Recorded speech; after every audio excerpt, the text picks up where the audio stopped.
Eceden seçet. Yahudi maket ades.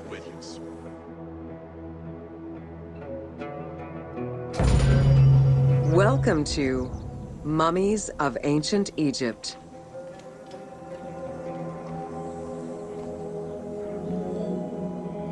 The mummification process used by ancient Egyptians was highly ceremonial in nature.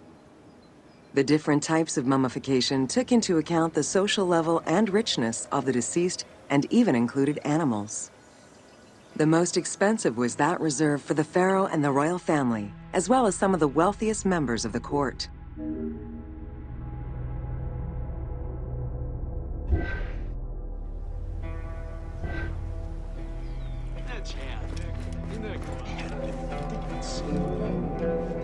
The first step was cleaning.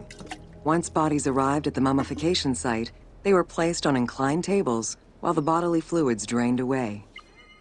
They were then cleansed by priests until they were deemed ready for the purification process.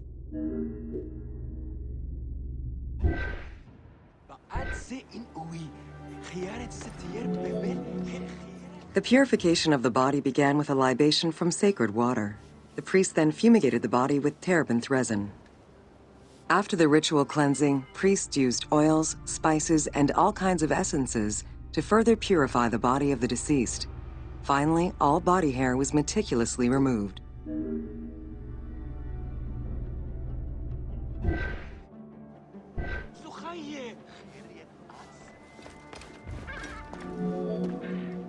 Once the body was properly purified, embalmers removed the organs, following very specific procedures.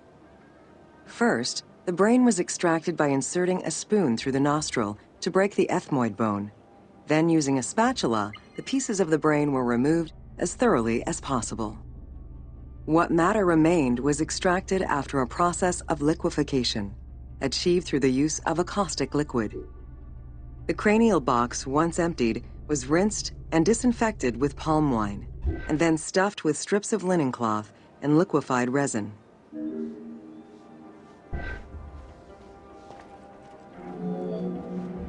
After taking care of the brain, embalmers made an incision on the left flank and carefully set aside the viscera. The inside of the body was also rinsed with palm wine. Then the embalmers filled the belly with pure myrrh, cinnamon, and other perfumes and sewed it shut. The removed viscera were washed in palm wine and packed in crushed herbs before being placed in canopic jars.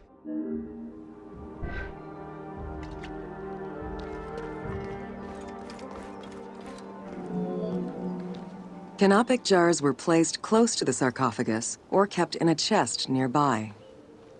At first, the viscera were wrapped in tissue and placed in the vases.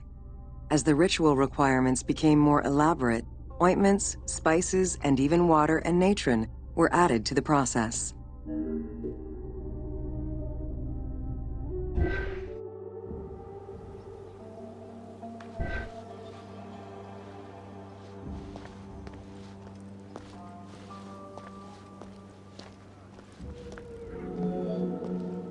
Towards the middle of the New Kingdom, canopic jars assumed the appearance of the four sons of Horus.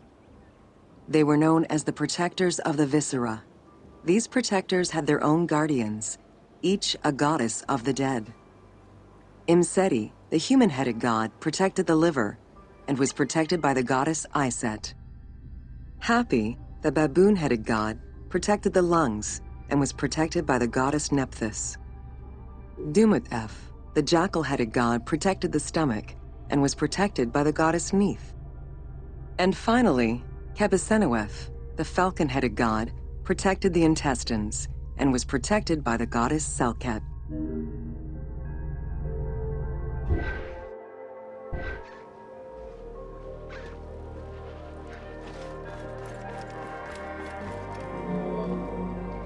Natron is a naturally occurring mineral found in evaporite. These sedimentary rocks are made up of mineral salts and were generally mined from lake beds in Egypt.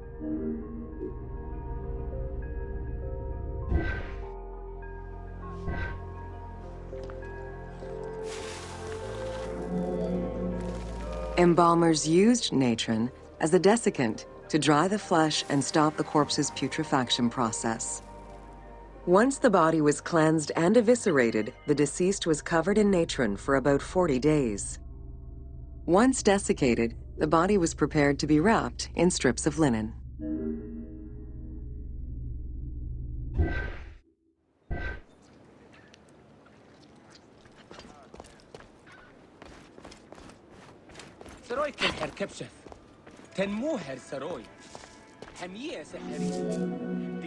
Once the body was fully desiccated by the natron treatment, embalmers oiled, painted, and sometimes even added hair extensions or a wig. They often used a henna-based antiseptic preparation to give the body a more colorful and lively appearance while preparing it to resist molds and fungi.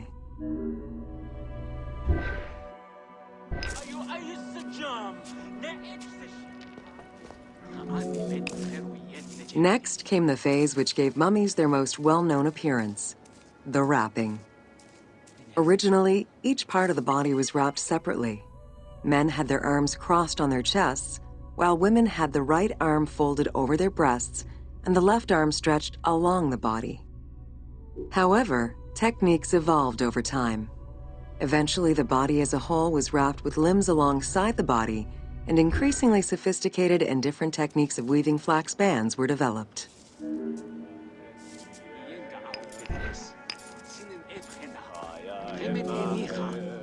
In addition to the jewelry and amulets arranged on the skin of the deceased, amulets were also carefully inserted into the weaving of the linen strips. Each amulet was linked to a myth or to an ideological belief related to rebirth.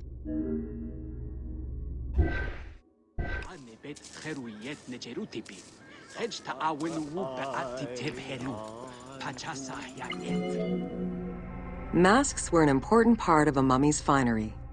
Early wooden funeral coverings were very expensive, however, and soon replaced by masks created through a technique known as cartonnage. Masks fashioned with this method were created by laying several layers of linen or papyrus pulp on a base made of mud or straw. Cartonnage was used for more than funerary masks. Ornaments and the animal coffins of the late period were also made in such a fashion.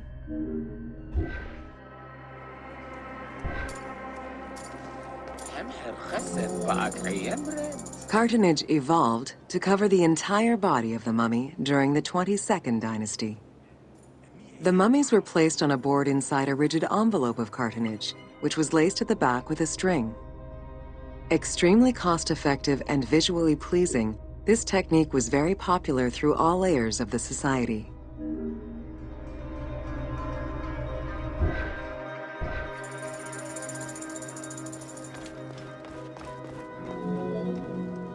Cartonnage envelopes were usually covered with inscriptions and polychrome decorations, specifying the names and titles of the deceased, scenes depicting daily life, or decorations specific to the funerary world. This was a true gift for Egyptologists eager to study the funerary rites of the ancient Egyptians.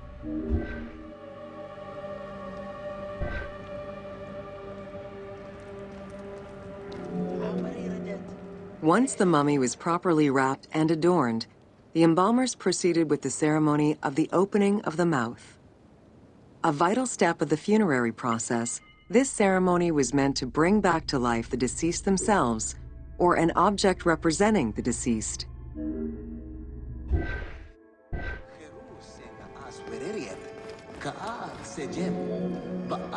There were no less than 75 different stages for the opening of the mouth.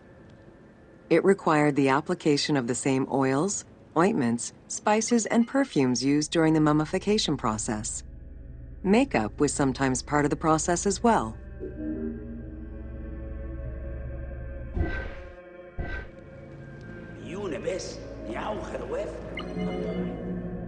The last stage of this long ritual was the act of touching the mouth with the adze to symbolically allow the breath of life to infuse an inert body. Its performance was reserved for a very specific set of people: priests who wore the mask of the god Anubis, a close relative of the family, or by the heir to the throne.